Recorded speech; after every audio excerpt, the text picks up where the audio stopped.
When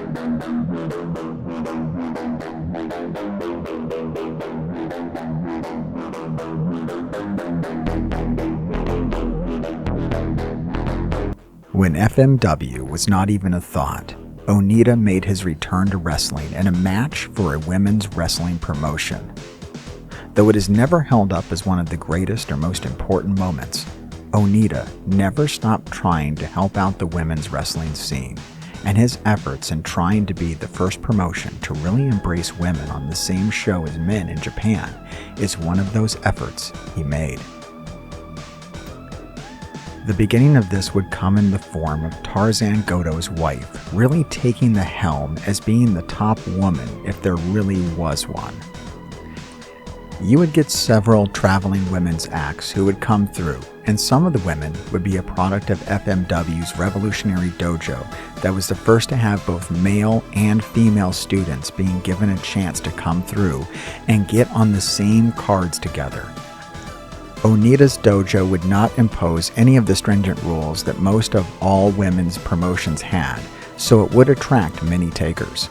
The issue was that with the limited help that Goto could give to the women in training, they were not really excelling. With the exception of Despina, Goto's wife, not many were very noteworthy at all. There is an exception we will get to later on, but on the grand scale, the early efforts were just not fruitful. It would take the introduction of 3 very special talents. We will need to run down their journey on how they arrived in FMW, and we will rejoin the promotion with them then. Beginning with Combat Toyota, she would grow up from a humble background, and she was a childhood friend of Megumi Kudo. It is speculated that Toyota was far more into wrestling than Kudo in her youth. Being a fan of martial arts and wrestling, she was someone who had an interest in the sport early on and wanted to see how she would do in the world of wrestling. As a teenager, she was accepted into the All Japan Women's Dojo. She was a standout performer who would go on to win the Rookie of the Year award, as well as be featured very early on, as many saw her as someone who could be put into the same category as the huge stars of the time. One thing that would become clear during this is that women's wrestling was at a much higher level of popularity at this time than maybe any other in history. Women like Combat Toyota were exactly what the promotions were looking for. Then you have Reibun Amada, a member of the All Japan Women's roster who debuted in 1986 after joining the dojo in 1984. Amada, like Toyota, always had an interest to be a wrestler, so this was a path she'd been on for a while. Amada would do well to hold her own on the roster, but was never enough of a standout to really make herself a mainstay, and by the time the Big Egg Wrestling Universe event took place, Amada felt it was time for her to move on from All Japan Women's Wrestling. Of the 3, Amada had the most complete run in All Japan Women's Wrestling and probably felt the least like she had anything to prove. She likely fit the mentor role almost for the other 2 and helped them along to really do what needed to be done in FMW. And finally, Megumi Kudo is the anomaly of today's trio, in more ways than one. We have a lot more info on her simply because of how much people followed her in her career. During a time when most women were not even expressing interest in pro wrestling, she would become a standout performer in the world of death matches, some even calling her the Queen of the Deathmatch. At a glance, one would not think this very dainty-looking woman was the holder of such a title, but if you were to take even a cursory glance at her body of work, it becomes clear that this is a title not given out lightly. Kudo began life as an unathletic, emotional, and injury-prone child. She never really fit until she joined the basketball team and began to flourish there. One of her coaches would reward the girls with tickets to All Japan's women's show, and it's at this event that her life goal became clear. She was never a huge wrestling fan, but seeing this event live had an effect on her that inspired her to want to join the ranks of the women she saw in the ring that night. She had all but decided to quit school and become a wrestler that very night. Kudo would skip school to meet one of the women she saw at that wrestling show, Chisuga Nagao, only to get to the front of the line and be embarrassed by Nagao calling her out for not being in school, and went on about how much she hated kids skipping school. Meeting your heroes isn't always recommended, and skipping school isn't either. Kudo, though embarrassed, would not be deterred as she heard the ring calling her name again, and she would again begin neglecting her studies to attend a wrestling tryout. As the time would finally arrive for Kudo to be able to try out for All Japan's women's wrestling, something she had not taken into account would become unavoidably clear. Looking at the sea of almost 1,000 women competing for the same thing she wanted, including a soon-to-be legend Reibun Amada, it was clear that there was a substantial amount of women trying to get into wrestling at this time. As odd as it seems to many, women's wrestling was in a boom at this point in Japan, and it was probably at a level of popularity that would boggle most minds to even try to wrap their heads around. As much as she wanted it, the reality was beginning to set in that she could very well be looked completely over in a mass of people this large, and the hopes of becoming a wrestler could be gone within a matter of hours. Against all odds, she would make it through some of the rounds of selection, but when the cuts came down to less than 50 girls, Kudo would be cut. Amada would be accepted at this time and begin her journey into the world of wrestling in the dojo. She would debut the same year that Megumi Kudo would again ignore her studies to train as much as she could to become a wrestler, this time in a sea of women double the size of her first tryout. She was able to make the cut. In 1986, Megumi Kudo had achieved her goal of gaining entry to the All Japan Women's Dojo. Alongside future legends like Aja Kong and Combat Toyota, she would try her best to gain the approval of those of higher rank in the dojo. It just wasn't happening. It was clear to Kudo that many in the higher positions just didn't like her, and knowing that would be hard for her as she only wanted to excel and prove herself. At the time, the promotion was leaning towards larger women in the monster heel roles, and as much as Toyota fit this bill, Kudo absolutely didn't, and their paths couldn't have looked any different in the beginning. Kudo, in many ways, was feeling defeated by the dojo lifestyle, but wasn't going to quit. Toyota, on the other hand, would be seeing herself on a steady and well-working track in the promotion, and was probably assuming she was going to be there for a long time to come. Winning Rookie of the Year is usually seen as a good sign that you were doing quite well, so why would she assume anything else? Following such a big win, instead of seeing herself propelled up the cards, she would instead slowly see herself losing favor in the company. Amada at the time was treading water and doing well. Her time in All Japan Women's Wrestling would see her capture the Junior Championship and the Tag Team Championship. Out of the three women, the one who would have the most success in All Japan Women's Wrestling would be Amada. She would have bouts with everyone from Medusa to Leilani Kai, and was able to pick up some gold while doing it. Out of the three, there was a lot of debate on who was the most successful or the best one, but in their early careers, there was little debate. Following a particular match, Kudo would go to the back holding in her tears, as there is a rule in the dojo of no crying. When she thought she was in the clear, she would let her emotions out, only to realize that Bull Nakano was just across the room. Bull Nakano was not quite the star that she would become in the next few years, but she was still a pretty big deal. Instead of giving any grief to Kudo, Nakano would show camaraderie and sit with Kudo while she was pulling herself together. She never ratted on her crying or anything like that. This is why Kudo kept such a high opinion on Nakano. She had expressed kindness when no one was looking, and she didn't have to. This would be one of the last times she felt anything like that during her run in All Japan.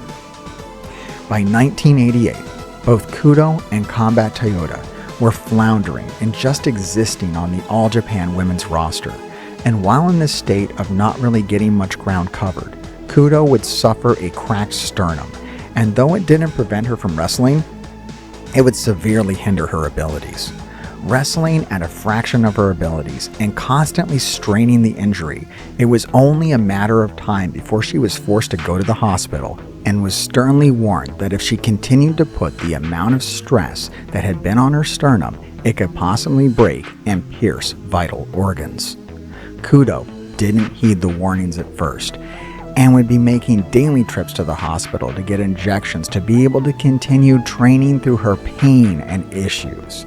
With mounting worries of being cut from the roster due to her lacking performance and inability to perform to the best of her abilities, Kudo would try to beat them to the punch by simply calling it off herself, as her and Combat Toyota were set to be passed over in that year's cuts.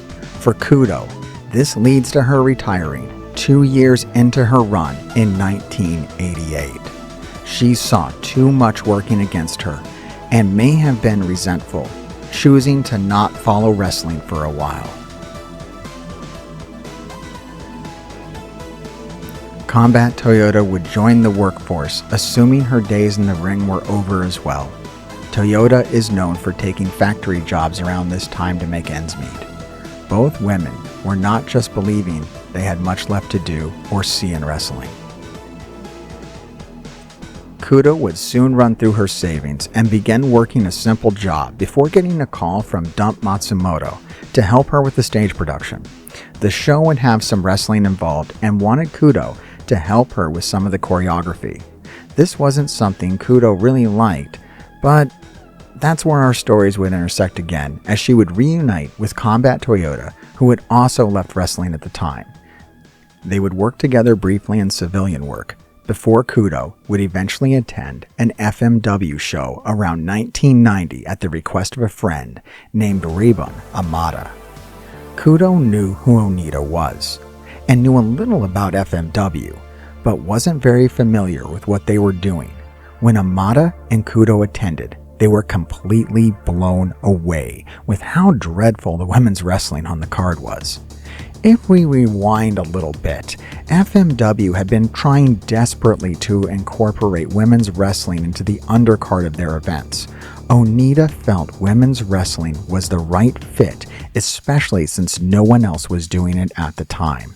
FMW would open up a dojo that accepted both male and female trainees, a first at the time and pretty revolutionary. However, its fruits of the women's wrestling front were not especially great. Shark Tsuchiya would be the one that most really think came out of this dojo and would be held onto as one of the true greats of FMW women. This would come later, as when she began, she clearly had a long way to go. Shark was the exception though, and when Kudo and Amada saw the action in the ring that night, one of two things happened. Either Amada and Kudo approached Onita about what they just saw, or Onita had to have got in touch with them about it, because option 3 is that Kudo and Amada simply took it upon themselves to storm the ring and start beating the brakes off the inexperienced and unseasoned girls in the ring. Along with Combat Toyota, the three would storm the ring and declare themselves the Outbreakers. The storyline was that, almost to what American fans would see as the NWO invasion. 3 women from a bigger promotion have shown up and they are here to take over the division because this place sucks and no one here can stop them. They were real wrestlers, and these FMW girls had no business in a ring. And if they had to be the ones to take the ring away from them, they would gladly do it. Honestly, a damn good angle and very innovative for the time.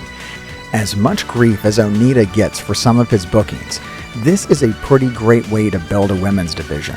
The crowd was into it, and they hated the Outbreakers when they showed up to destroy the homegrown women. The Outbreakers had a great run for a few months before Onita began to probably see a bit of himself in Kudo. He would try to make the decision that it was best to pull her from the group and try to make her more of a hero. This risk would ultimately pay off, as where the FMW girls had been lacking in a genuine force of good that could fight against the Outbreakers, Kudo was able to believably fit that role. She would feud with both to close out the year and establishing herself as the top female star in the company in most people's eyes. This isn't to downplay Combat Toyota or Amada, as both had really shown themselves to be great antagonists at this time, but Kudo had become the star and a standout of the three very quickly. Amada would elect to retire after her bout with Kudo in November 1990. Amada had been integral to making all of this fall into place and rarely gets the credit in discussions about FMW, but this is where she would make her exit from the story. Kudo would begin the next year on a campaign for the women's title in FMW and would achieve that in March by defeating Combat Toyota. Though Kudo was the biggest star, Onita had put significant amount of shine on Combat Toyota as well and made her the top heel on the women's side of things. Kudo's victory would see the FMW Women's Champion on the cover of Pro Wrestling Weekly and really solidify how well this experiment was going for FMW. Japan had not had women and men's wrestling on the same card like this before, and to see that the women were now getting the covers on the magazines over the men while being in a promotion with them had many take notice. Her title reign would last around a half a year before dropping the title back to Combat Toyota, and we begin another element of possibly trying to make Kudo the female Onita. Silvanta Gundarenko was a giant Russian Olympian judo practitioner standing at over 6 feet tall and over 300 pounds. Mirroring Onita's feud with Grigory Verchev, Kudo would be the one taking losses as Onita got his wins over the Russians in the main event. She would lose to the Olympian twice and was very discouraged by how she was portrayed in these bouts. This strange speed bump was only that, however, as the spot Amada left open months before was soon filled with a hungry Shark. Shark Tsuchiya would be coming into her own around this point and starting to really take shape as a performer. With the roster as thin as it was in FMW, she was able to climb the ranks relatively quickly and was fast occupying a very prominent role in the division. She would change her look substantially and really embrace a monster heel role similar to Combat Toyota's when she initially arrived, and would begin to outshine Toyota as a heel in many ways. Shark was the exact thing the division needed. The only issue is that they needed more of it. The division was so thin that the girls were able to lap the roster several times a year in feuds. Things were just prone to getting a little repetitive. In an upcoming stadium show, in what might have seemed like a little make-good for all he had Kudo do with the Olympian, Onita would strike a deal with All Japan's Women Wrestling to have Bull Nakano and Akira Hakuto come in for their stadium show for the first interpromotional bout between FMW and AJPW women. A pretty big deal, and Kudo would get to share it with some familiar faces as she was reunited with her old roster mates. The match went well and was a highlight for the women involved. The companies would continue to work together for a decent stretch and would lead to Megumi Kudo getting to achieve one of her many goals from all those years ago of main eventing an All Japan Women's Wrestling show where she teamed with Combat Toyota in the main event of the 1993 AJPW Dream Slam show. FMW's women's division was becoming a very much talked about little group of performers. At this point, the women of FMW had really began to show people what they had to offer. They had really begun to be taken seriously on the grand stage. They were drawing more and more eyes to FMW and growing their own legends around the wrestling world. Kudo would even challenge Aja Kong for the All Japan Women's Red Belt at Sumo Hall, another goal Kudo's achieved. She would appear at a few more All Japan events and even a dome show, but her bout with Aja Kong is the height of her momentum in the company. Probably a strange feeling to her that to achieve her goals in All Japan Women's Wrestling, she needed to be an FMW, but it was no matter as the goals were being achieved. Things in FMW were going quite well as they continued to move up the ranks of interest in most people's eyes. Backstage was a different story. Kudo had been subject to several subsequent scandals. First, she was hit by a scandal that we will likely make a separate video on. Just know it's quite a lot of not really anything of substance, but led to quite a lot of things happening. For today's purposes, the important aspect is she had been told by Tarzan Goto that he was no longer training the women, and she was to begin showing up to train them every morning. Alright, small side story. Tarzan Goto's wife was a lady who went by Despina. She would be one of the focal points of the women's division early on in FMW's life cycle. But as Kudo, Toyota, and Amada made their way in, she began to see herself in less of a major role. She and her husband were in the company's first intergender tag team bout against Kudo and Ricky Fuji. It was a big deal at the time, but it's probably about as big as it got for Despina, as she was slowly phased out in favor of Shark, Kudo, and Toyota. Despina would be more and more just become more of a second to her husband in the later years. But before that happened, whereas Goto had an interest in training the women and men every day, it seemed around that time his wife wasn't involved in the ring any longer. He wasn't going to continue training them. Kudo would have to take on this role, as she says Goto was already upset with her over the scandals at the time and didn't want to make any problems. At this point, we're about half a decade into the FMW run, and before this, remember that Kudo and Toyota had hard runs in All Japan's women's as well. During this time, it was not unheard of for women to retire after very short careers. It was even customary for women's wrestlers to retire at 25 until pretty recently. The style of the time was not only that their bodies were able to withstand for long careers in many cases, and the girls were often going much harder than was sustainable for even a short time. Our heroes were no different. By this point, both Combat Toyota and Kudo were considering winding things down. Shark Chuchiya was on the other hand tearing it up and had risen to the spot of being off again and on again partner rival of Kudo. Essentially the same spot as Combat Toyota. Shark had began by being mocked by this woman on the first night in the company, but she had risen to a point to be seen on their level by most of the wrestling audience. Shark had refused to give in from the beginning, and by 1993 and 1994, it was clear that she had laid claim to a top spot in the women's roster. To make things even more interesting, with Onita's retirement tour, it was a no-go for anyone to retire that year, and so the year probably produced some of the better women's wrestling as many of the girls were giving it their all, and when Onita finally retired. Kudo was now ready to try and make a play to make the division even more different. Kudo wanted to do death matches with the women. Onita had always been much more kind with Kudo and her rising star versus people in the men's division.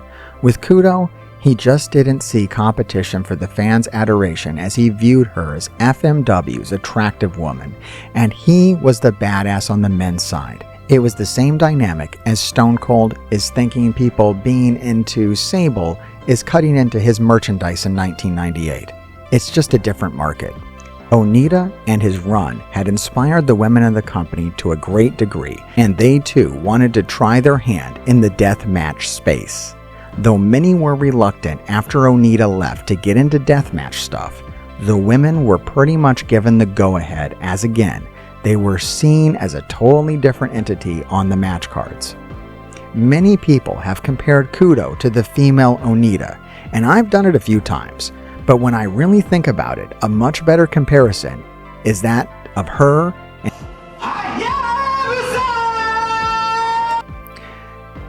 she was very capable in the ring and didn't really depend on death matches to wrestle.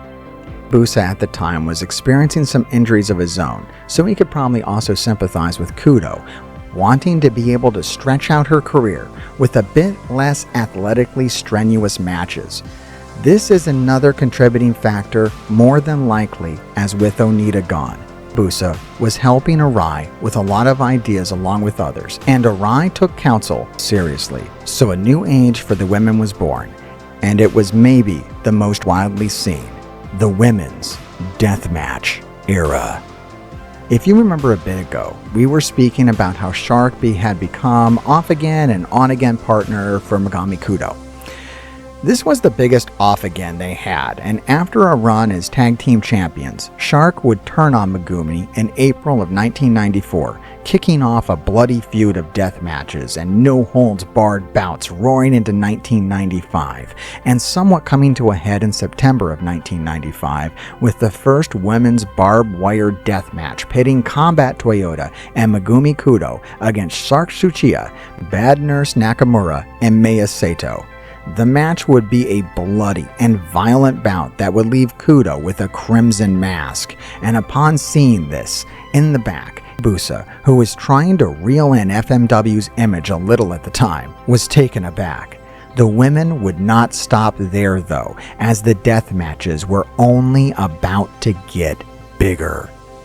Shark would ramp up the rivalry with continued attacks after bouts and even go as far as throwing fireballs at Kudo, leading up to would be a no-ropes, barbed wire bout between the two women at the rare FMW all-women's event. This show would actually sell out and become famous for the debut of the Kudo Driver, or as many of you would know it, the Vertebreaker.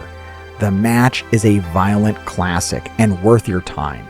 Shark's Mr. Pogo style fighting is on full display in this bout and really feels like the women's version of those early Onita versus Mr. Pogo bouts. With injuries piling up, death matches in the more hardcore style would be something that could ease a lot of wear and tear on the more athletic endeavors some of the matches could turn into. The women were aware of this after being around Onita, who used death matches to take a career that ended during injury in the early 80s and give it a new life where he's even able to get into the ring today. The second of the women to announce their retirement would be Combat Toyota. A year after Onita had retired, Combat Toyota would announce that she would be retiring at the next anniversary show, and it would be in an exploding barbed wire match against Megumi Kudo. This was a huge announcement, as the Kawasaki Stadium shows were always known for the death matches, and for FMW's first year without Onita, to have the exploding barbed wire death match between the women was a bold move. Combat Toyota would not disappoint, putting on a classic and ending her run with the company. The final moments, Onita carrying Combat Toyota to the back, and the two women rejoicing one last time after putting on a great match.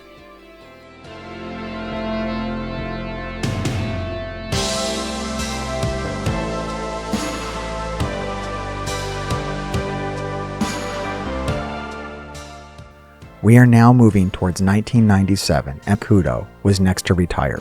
She would announce the retirement soon after not being able to secure a bout with the Russian Olympian who had squashed her years before.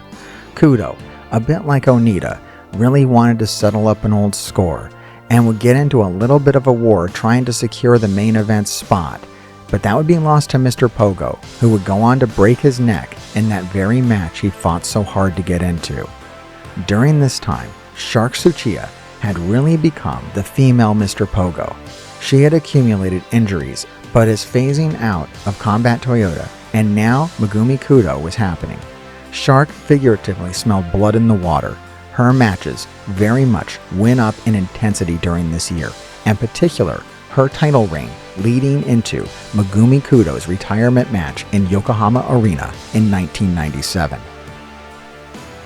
Now, to catch back up on a little of the goings-on backstage around this time, Onita was back, and because he was Onita, he was pretty sure that he should be the headliner for the arena show. In one of the really big instances of Soichi Arai refusing an Onita order, He held to his word that Megumi Kudo would get to headline the show and Onita would be her supporting act for her retirement match. How much this bothered Onita, we will never know, but it is likely on her final night, even the mighty Onita was forced to see Kudo as competition thanks to Arai sticking to his judgment. The bout was a no-rope, exploding barbed wire landmine deathmatch, just like Onita and Pogo had done years before. Kudo's philosophy for this match was clear. She wanted to do as little damage to the non-retiring opponent as possible while still upping the ante from the year before with Toyota. Kudo was in it to make Shark look as scary as she could on her way out, and she absolutely achieved it. The power bomb off the ring into the explosion is still an all-time great spot, as well as seeing the fireball ignite her clothes when Shark blows it at her, causing her to fly into the referee's arms and him to put out the flames before they took her over. Quite honestly, a bit too much flammable gear for this particular match. This match would take such a toll on Megumi Kudo that she wasn't even able to do a retirement ceremony for a month after the match officially. Shark was relatively okay after the bout, all things considered, and given Kudo had taken the more insane bumps of the bout. Shark would continue for a while in FMW, but unfortunately, with all the goals that Kudo and Toyota were able to accomplish, the one thing they couldn't do was keep the FMW women's division alive without them. The other girls who were coming up at the time were very much in the same boat as the men would find themselves a few years later. They had lost their top stars and just hadn't made enough people to fill in the spots they left vacated. The FMW women's division was just not able to keep the ball rolling, and it would be gone by the end of the next year. It's not often you see something like the FMW women's division show up, and it really gets its own cult following with its limited cast of characters, but it's very much like the way people are diehard fans of WCW's cruiserweight division.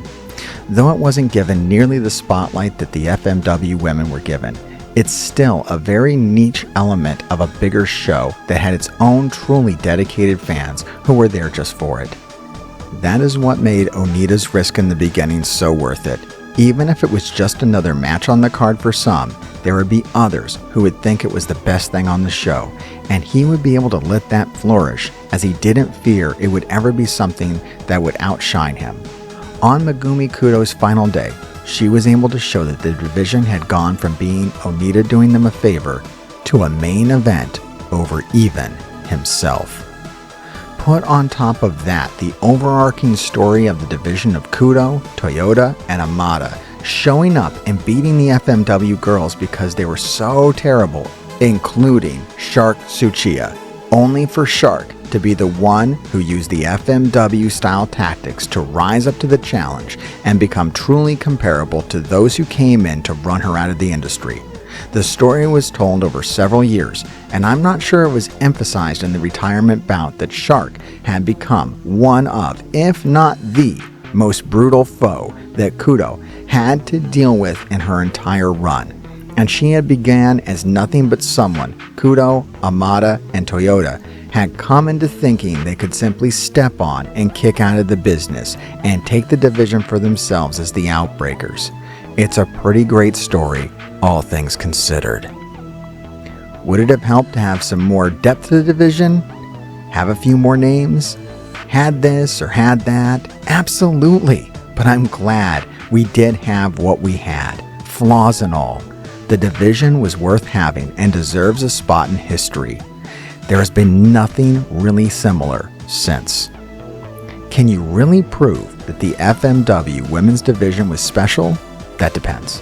The FMW women's division always consisted of people who had something to prove, be it the Outbreakers showing that AGPW was wrong to let them go, or Shark knowing that she was good enough to contend with the new influx of these AGPW invaders.